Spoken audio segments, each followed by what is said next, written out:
Hello students, welcome to our free study channel. आज के इस वीडियो में हम बात करने वाले हैं बीए प्रोग्राम के फर्स्ट ईयर के सेकंड सेमेस्टर वालों में जो यूनिट थर्ड है आप लोगों का, पॉलिटिकल साइंस के यूनिट थर्ड का चैप्टर सेकंड और उसका हम पार्ट सेकंड इस वीडियो में डिस्कस करेंगे।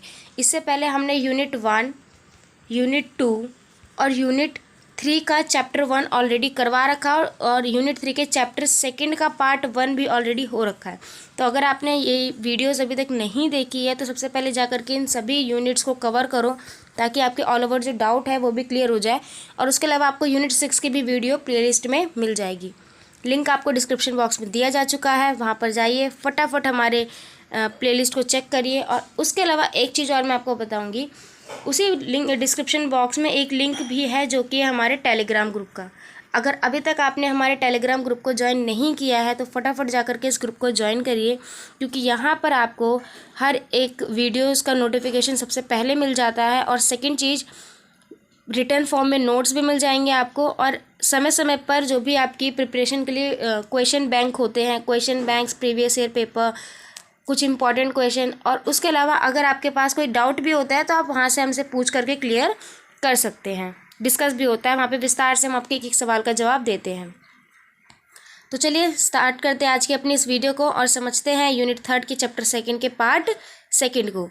इससे पहले हम थोड़ा सा रिवीजन भी कर लेते हैं पार्ट 1 का, जो हमने चैप्टर सेकंड का किया था। पार्ट 1 में हमने बेसिकली किसके बारे में पढ़ा था? पार्ट 1 में हमने संसद के बारे में पढ़ा था। अब ये पढ़ा था कि संसद क्या होती है, संसद के क्या स्वरूप है। अब संसद के स्वरूप में हमने देखा था कि भारत की संसदीय व्यवस्था को 2 भागों में बांटा गया है, एक लोकसभा, दूसरा राज्यसभा और तीसरा राष्ट्रपति। तीसरे थे हमारे राष्ट्रपति। तो पार्ट 1 में हमने जो है लोकसभा को बहुत ही अच्छे तरीके से समझा था, बहुत अच्छे तरीके से समझा था, आसान शब्दों में, और लोकसभा की एक एक कार्यनीति, शक्तियाँ, कर्तव्य, सब कुछ समझा था। अब पार्ट सेकंड में हम किसके बारे में पढ़ेंगे? हम पार्ट सेकंड में पढ़ेंगे राज्यसभा के बारे में। तो चलिए विस्तार से समझते हैं राज्यसभा के टॉपिक को। देखिए राज्यसभा के गठन में कितने सदस्य थे? अभी की बात नहीं हो रही है, ये काफ़ी टाइम पुराना है, जब भारत आज़ाद हुआ था उस टाइम की बात है। जब राज्यसभा के गठन के समय उनके सदस्य कितने थे? 250, यानी 250 सदस्य थे, जिसमें से 289 राज्यों और संघ राज्यों के सदस्य थे और 12 जो सदस्य थे वो राष्ट्रपति के द्वारा मनोनीत किए जाते थे। वहीं अगर मैं वर्तमान की बात करूं तो वर्तमान समय में राज्यसभा में कितने सदस्य हैं? तो 245, जिसमें से 229 कहाँ के? राज्य संघ के, 4 संघ राज्य क्षेत्र से हैं और 12 प्रतिनिधि अभी भी राष्ट्रपति द्वारा मनोनीत सदस्य ही हैं। तो ये है आप लोगों का राज्यसभा का स्ट्रक्चर। वर्तमान समय में इतने हैं और इससे पहले वाले टाइम पर इतने थे, यानी कि अधिकतम इतने हो सकते हैं और वर्तमान समय में इतने हैं। संविधान की 7वीं अनुसूची में राज्यसभा के लिए संघ और राज्य क्षेत्र के सीटों का आवंटन का वर्णन किया गया। कौन सी अनुसूची में? 7वीं अनुसूची में। इंपॉर्टेंट है ये, याद रखना।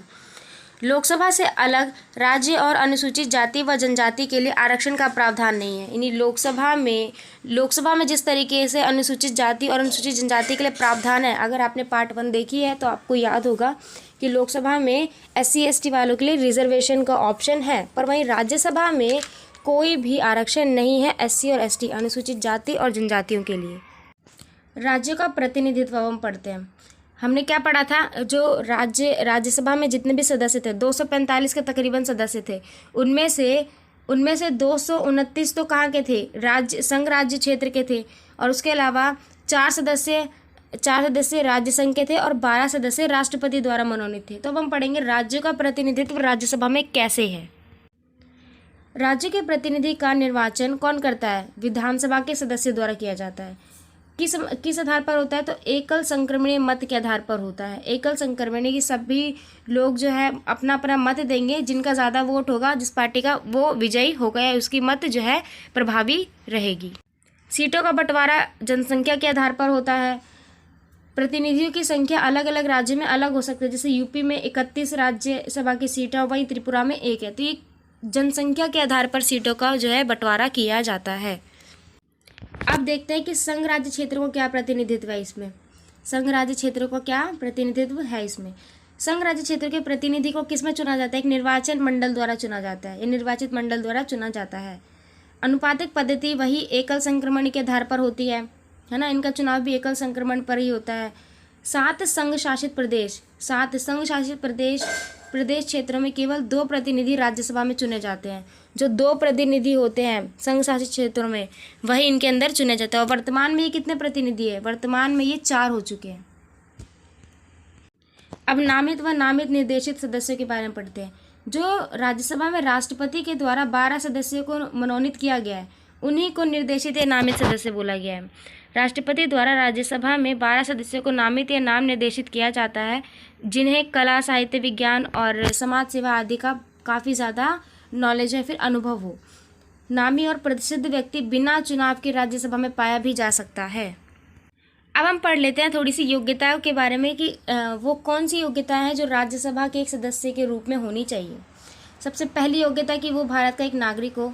दूसरी, वर्ष उसकी कम से कम 30 वर्ष हो और संसद जो भी उससे योग्यता में मांगता है उसमें वो निपुण होना चाहिए। राज्यसभा का सभापति, अब हम पढ़ते हैं कि राज्यसभा में एक सभापति होता है, जैसे अध्यक्ष में लोकसभा में एक अध्यक्ष होता है जिसे लोकसभा का स्पीकर कहा जाता है, उसी तरीके से राज्यसभा का भी एक सभापति होता है। राज्यसभा का जो पीठासीन अधिकारी होता है ना, उसी को सभापति कहा जाता है। उपराष्ट्रपति का ये पदेन सभापति होता है।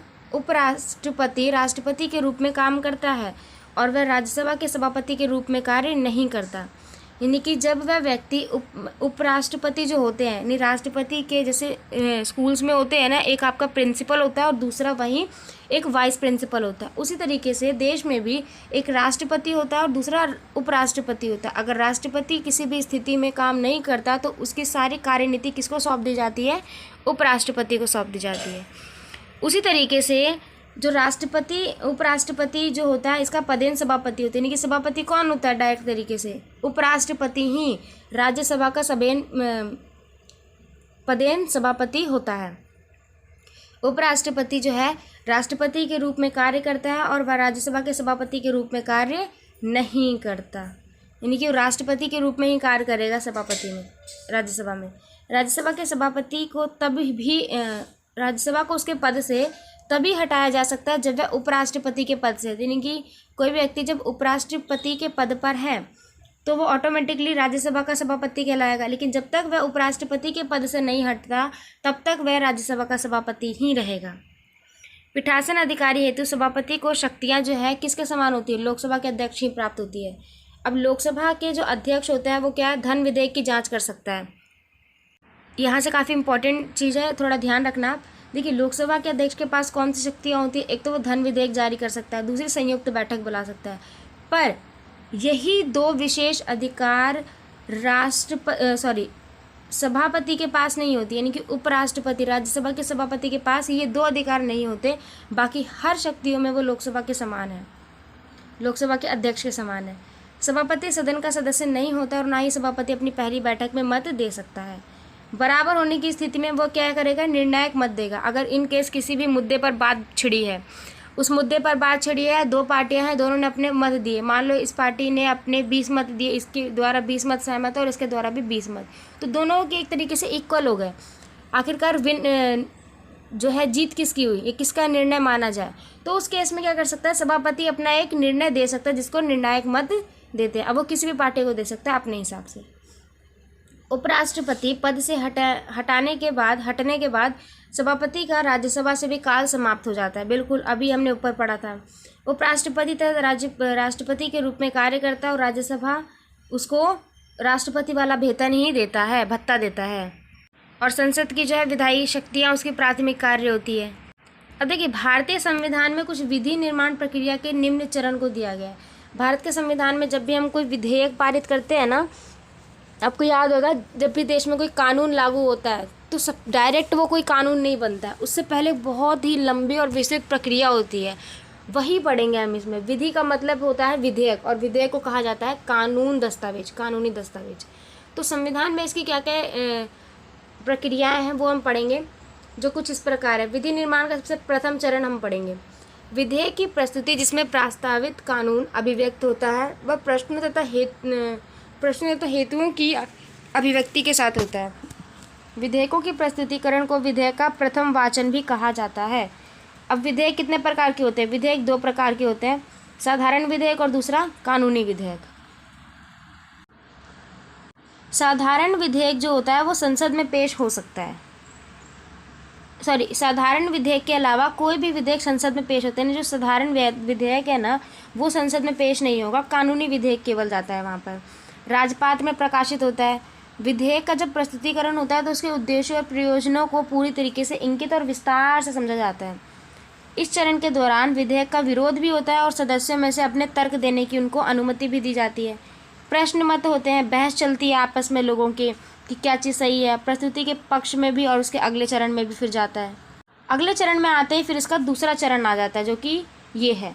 अब दूसरे चरण में संसद के पास 4 विकल्प होते हैं, या तो वो विचार करे, प्रवर समिति द्वारा विचार बहस कर सकती है, संयुक्त समिति बैठा सकती है और जनता द्वारा जनता के बीच में उसको ला सकती है।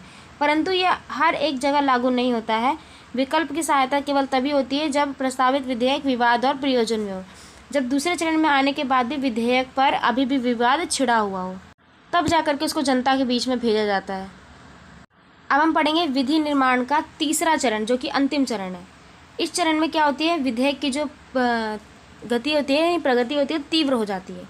एक बार संशोधन का निपटारा होने के बाद विधेयक तथा संसद में पारित हो जाता है। तत्पश्चात उसके दूसरे सदन के पास विचार प्रेषित होता है। दूसरे सदन के विचार में आने वाला विधेयक उन्हीं चरणों से गुजरता है। अब देखो, संसद के सामने 3 विकल्प होते हैं। यहाँ पे भी भेजे गए विधेयक को या तो वो अंतिम रूप से पारित कर दे या फिर उसको पूर्ण निरस्त कर दे। यह हो सकता है वो संसद को वापस भी भेज दे। संसद पर कोई कार्रवाई नहीं करता और विधेयक प्राप्ति तिथि के बाद 6 माह से अधिक रहने पर वह अपने आप ही जो है अध्यक्ष निरस्त हो जाता है। देखिए, मैं आपको समझा देती हूँ यहाँ पर थोड़ा अच्छे से।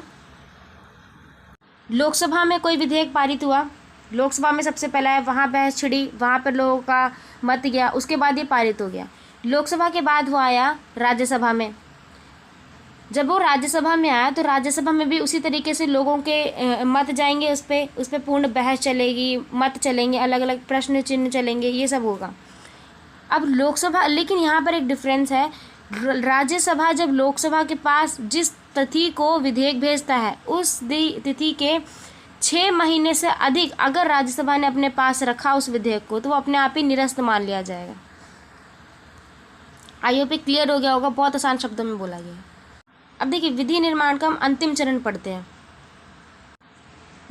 अगर विधेयक पर किसी की असहमति होती है, दोनों सदनों में से किसी की भी, तो राष्ट्रपति दोनों सदनों की क्या कर सकता है, एक संयुक्त बैठक बुलाता है। मतदान करते समय सदस्यों में क्या होता है, एक साधारण बहुमत होता है। विचाराधीन अंतिम रूप से अंगीकृत और निरस्त कर सकते हैं। जो अंतिम रूप से विधेयक होता है वो दोनों सदनों द्वारा पारित होता है। लोकसभा जो है अध्यक्ष के हस्ताक्षर के साथ साथ राष्ट्रपति की सहमति हेतु प्रस्तुति करता है और सामान्यतः सबसे अंतिम चरण होता है।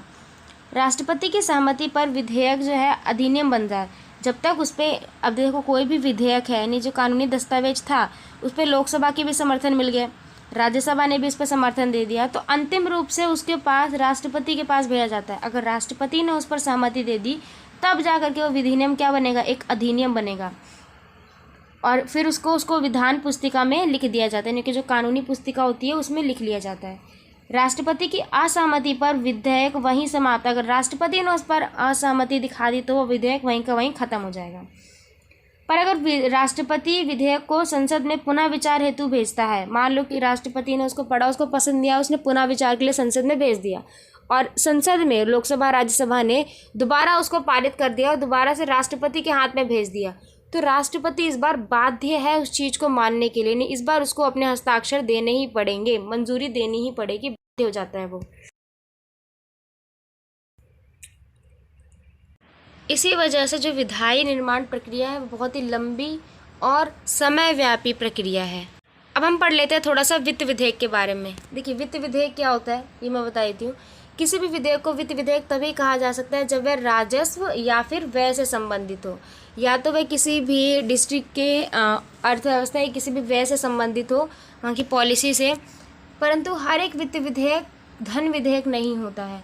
अनुच्छेद 110 में कहा गया है कि कोई भी विधेयक तब तक धन विधेयक नहीं जब तक कि वह लोकसभा अध्यक्ष द्वारा प्रमाणित नहीं है, यानी कि जिस तरीके से अभी मैं एक छोटा सा एग्जांपल देती हूँ यहाँ पे। जैसे कोई भी कानूनी दस्तावेज होता है, लोकसभा राज्यसभा में मानने के बाद भी, वहाँ से पास होने के बाद भी उसको अंतिम रूप से कहाँ भेजा जाता है? राष्ट्रपति के पास। लेकिन जब तक राष्ट्रपति पर उसकी सहमति नहीं होगी वो एक कानून या अधिनियम नहीं बन सकता, है ना। यही पढ़ा हमने अभी। उसी तरीके से जो हमारा वित्त विधेयक होता है, जब तक वित्त विधेयक पर लोकसभा के अध्यक्ष की सहमति नहीं होगी तब तक वह कोई धन विधेयक नहीं बन सकता। यानी कि हर एक वित्त विधेयक धन विधेयक नहीं है। जब तक उस पर लोकसभा के सहमति नहीं होगी तब तक वह धन विधेयक नहीं है। उसी तरीके से जो हमने विधेयक वाला टॉपिक पढ़ा, हर एक विधेयक कानूनी दस्तावेज नहीं होता और हर एक कानूनी विधेयक नहीं होता। आई होप क्लियर हो गया होगा बहुत अच्छे तरीके से। धन विधेयक को राज्यसभा में प्रस्तुत नहीं किया जाता, वो केवल और केवल लोकसभा में प्रस्तुत होता है। ध्यान रखना इस चीज़ को। लोकसभा द्वारा पारित होने के पश्चात धन विधेयक को राज्यसभा में प्रेषित के लिए ही केवल भेजा जाता है और वह 14 दिन की अवधि के अंदर वापस आना चाहिए। लोकसभा के अंदर जब लोकसभा की सहमति हो जाती है और राज्यसभा उस पर अपनी कोई भी सहमति नहीं दे सकता, लेकिन फिर भी राज्यसभा को केवल प्रेषित के लिए भेजा जाता है और प्रेषित के बाद 14 दिन की अवधि के अंदर राज्यसभा को उसको लोकसभा पे लौटाना होता है। अगर इसके ज़्यादा हुई तो लोकसभा किसी भी सिफारिश को निरस्त या फिर स्वीकार कर सकती है। अब हम पढ़ेंगे कुछ संसदीय विशेषाधिकार। संसद सदस्यों की स्वतंत्र और कुशल कार्यात्मक हेतु जरूरी है, किंतु कुछ विशेष अधिकार होने चाहिए ताकि वे लोगों की सुरक्षा कर सके या कानूनी प्रक्रियाओं को ठीक तरीके से लागू कर सके। अब इनको जो दो विशेष अधिकार प्राप्त है, एक है आपका परिगणित और दूसरा है अगणित श्रेणी। अब हम दोनों को पढ़ते हैं। परिगणित और अगणित श्रेणी क्या होती है? संसद के प्रत्येक सदन में बोलने की स्वतंत्रता, न्यायालय में कार्यवाही से प्रतिरक्षा, किसी भी मामले में संसद की किसी सदन व प्रकाशन में उत्तरदायी के प्रतिरक्षण, पूर्व पश्चात सत्र के 40 दिन की अवधि की दीवानी मामलों में गिरफ्तारी से मुक्ति, न्यायालय में एक गवाह के रूप में उपस्थित होने की छूट। ये थोड़ा सा मैंने यहाँ पे पैराग्राफ यहाँ पे टाइप कर दिया है, आपको ये चीज़ पॉइंट में लिखनी होगी ताकि आप चीज़ों को समझ सको। मैं बता देती हूँ। परिगणित में क्या होती है? संसद को क्या है, संसद के पास ये शक्ति होती है कि वो हर एक सदन में बोल सकता है। न्यायालय की किसी भी कार्यवाही में प्रतिरक्षण, यहाँ पे मैं कॉमा डाल देती हूँ, इसको पॉइंट में आप लिख लेना। न्यायालय में कार्यवाही में प्रतिरक्षण कर सकता है। किसी भी मामले में संसद की किसी भी सदन व प्रकाशन के संबंध में अपनी जो है प्रतिरक्षा कर सकता है, सत्र में जा सकता है। 40 दिन की अवधि के दीवानी मामलों में गिरफ्तारी से मुक्ति भी पा सकता है संसद का कोई भी सदस्य। न्यायालय के एक गवाह के रूप में उपस्थित होता है। तो 4-5 पॉइंट है। आई होप क्लियर हो गया होगा। परिगणित श्रेणी के अंदर उनको ये छूट मिलती है। अगणित श्रेणी क्या होती है हम ये पढ़ेंगे थोड़ा सा। अगणित श्रेणी ये जो है विशेष अधिकार है प्रतिरक्षण, जो ब्रिटिश संसद के हाउस ऑफ कॉमन्स के सदस्य, यानी कि जब ब्रिटिश अधिकारी थे हमारे भारत में तो उन्होंने विशेषाधिकार प्राप्त कर रखा था अपने न्यायालय में, वो था आपका हाउस ऑफ कॉमन्स के सदस्य का। इसी की भांति संसद की अवमानना के मामले में भी सदस्यों को दंड देने का अधिकार है। यानी इसी विशेषाधिकार के अंतर्गत वहाँ के लोगों को दंड वो दे सकता है, चाहे वो सदस्य हो राज्यसभा का या गैर सदस्य। अब हम पढ़ लेते हैं थोड़ा सा राज्यसभा की संवैधानिक स्थितियों के बारे में, जिसमें 3 दृष्टिकोण है। सबसे पहला, राज्यसभा में संवैधानिक तौर पे कहा गया कि राज्यसभा किन किन मामलों में लोकसभा के बराबर है और किन मामलों में लोकसभा के बराबर नहीं है। राज्यसभा की कुछ विशेष शक्तियाँ और उसकी हिस्सेदारी लोकसभा में नहीं है। अब राज्यसभा की कुछ विशेष शक्तियाँ हम पढ़ लेते हैं। 2 अन्य शक्तियाँ विशेष प्रावधान की प्राप्त है। राज्यसभा संविधान में राज्यसभा को 2 शक्तियाँ जो है लोकसभा से अलग प्राप्त हैं। अनुच्छेद 249 के तहत राज्यसभा को यह अधिकार है कि राष्ट्रीय हित हेतु संसद में राज्य सूची के लिए किसी भी विषय के संबंध में कानून बना सकती है। यानी कि जिस तरीके से लोकसभा में है, लोकसभा में एक विशेष अधिकार क्या प्राप्त है उनको कि वो धन विधेयक जो है केवल और केवल लोकसभा में पारित करेगी। उसी तरीके से राज्यसभा की जो विशेष शक्तियाँ हैं वो ये है, अनुच्छेद 249 में ये चीज़ कही गई है कि राज्यसभा संसद के किसी भी राज्य सूची के मामले में विषय पर उसी के संबंध में कानून बना सकती है और इस पर 2/3 बहुमत पर संसद जो है वर्ष भर के लिए पूरे भारत के लिए उसको लागू भी कर सकती है। दूसरा विशेष अधिकार ये है कि वह अखिल भारतीय सेवाओं को संचालित कर सकती है। जो आपकी यूपीएससी की प्रिपरेशन होती है ना, आपने काफ़ी बार सुना हो, आपने काफ़ी बार क्या आप सभी आप में से बहुत सारे स्टूडेंट्स होंगे जो एक यूपीएससी का गोल अपने माइंड में लेकर के चल रहे होंगे कि हाँ मुझे आगे चल के आईएएस आईपीएस ये अलग अलग पोस्ट के जाना है। उसके लिए अपनी प्रिपरेशन भी काफ़ी बेहतर तरीके से कर रहे होंगे, एक मोटिवेशन होगा आपके अंदर, है ना। तो ये जो है यूपीएससी अखिल भारतीय सेवाओं की कुछ कार्य संचालित कौन करता है? राज्यसभा के द्वारा संचालित की जाती है, जो कि एक संवैधानिक शक्ति उसको प्राप्त है। तो स्टूडेंट्स ये था आप लोगों का यूनिट 3 का चैप्टर 2 और उसका पार्ट 2, जिसमें ये अब आपका पार्ट 2 जो आपका ख़त्म हो चुका है। अब आपका चैप्टर 3 आएगा। चैप्टर 3 में हम आपको न्यायपालिका के बारे में हम उसमें पढ़ेंगे, ठीक। तो ये बहुत ही जल्दी आने वाला है चैप्टर 3 आपका। ये चैप्टर 2 था जिसके दोनों ही पार्ट हमने करवा चुके हैं। मैं दोबारा बोल रही हूँ, अगर आपने पार्ट 1 अभी नहीं देखा है तो सबसे पहले जा कर के उसको देखिए, लिंक आपको मिल जाएगा डिस्क्रिप्शन बॉक्स में। और कैसी लगी ये वीडियो, ज़्यादा से ज़्यादा शेयर करना है इस चीज़ को, कमेंट करके हमें ज़रूर बताना है कि आपको ये वीडियो कैसी लगी, क्योंकि जितना ज़्यादा आप लोग कमेंट करोगे उतना हम उसी तरीके से हमें पता चलेगा कि आप लोग अपने एग्ज़ाम्स को लेकर के कितना एक्टिव हो, और आखिरकार कौन कौन से डाउट है वो भी हम साथ के साथ क्लियर कर सकते हैं। और टेलीग्राम ग्रुप तो है ही अगर आपके पास। अगर आप नए हैं हमारे चैनल पर तो सबसे पहले हमारे चैनल को सब्सक्राइब करें, ताकि मिलने वाले सभी अपडेट्स आप तक सबसे पहले पहुँचे, क्योंकि हर एक तरीके के कंटेंट होता है। हो सकता है हम आने वाले टाइम पर आपके हर एक कॉम्पिटिटिव एग्ज़ाम्स की भी तैयारी करवाएं। तो ये चैनल बहुत ही ज़रूरी है आप लोगों के साथ। आई होप ये भी वीडियो आपको पसंद आई होगी। तो मिलते हैं अगली वीडियो में। Thanks for watching, thanks to being here.